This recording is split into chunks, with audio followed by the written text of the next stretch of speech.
Emmanuel Dutheil, Le Monde Bouge. Bonjour Emmanuel. Bonjour. Le Monde Bouge avec cette semaine. Emmanuel, vous posez cette question un an pile après le décret, le décès, pardon. Le décret, c'est pour Fessenheim. C'est le match d'hier soir. Je vais tout vous dire, c'est le match d'hier soir qui n'aide pas.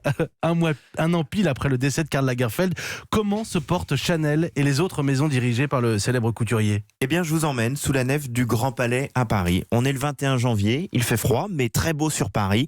On est là, tous ensemble, au premier rang du défilé haute couture printemps-été 2020 de Chanel. Les stars aussi sont là. Elles connaissent très bien l'endroit. Le Grand Palais, c'était le lieu des défilés de Karl Lagerfeld pour Chanel. Bref, pas question de chambouler les habitudes comme son mentor Virginie Viard, qui a repris la direction des collections, joue en cette journée d'hiver sur les racines historiques de la maison Chanel. Un changement dans la continuité, donc, si je vous suis bien, mais est-ce que ça marche toujours autant ? Chanel n'a pas perdu de son attractivité selon un spécialiste de la mode. Autrement dit, l'une des maisons les plus rentables de la planète se porte toujours aussi bien. Le patron des activités de mode chez Chanel le reconnaît.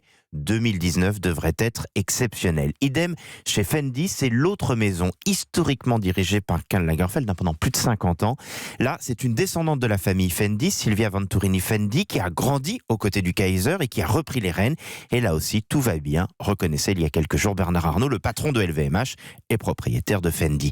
Idem du côté de la propre marque de Karl Lagerfeld. Selon WWD, je vous fais en français, mais logiquement il faudra le faire en anglais, c'est un site de référence sur la mode. Sa griffe devrait atteindre dans les années à venir 1 milliard d'euros de chiffre d'affaires. Depuis sa mort, les ventes ont progressé de 30%.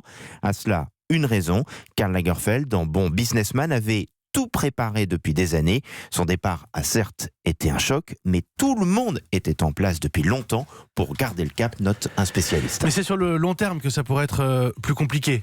Bien sûr, parce que tout le monde le reconnaît, même s'il détestait le terme, il y avait chez Lagerfeld ce talent marketing. On pourrait presque dire qu'il était lui-même un personnage marketing. Il va donc falloir réussir à raconter maintenant dans toutes ces maisons une nouvelle histoire sur le long terme. En attendant, 2020 pourrait être plus compliqué, et pour une autre raison, les marques de luxe très dépendantes de la Chine et des touristes chinois pourraient être fortement impactées par l'épidémie de coronavirus.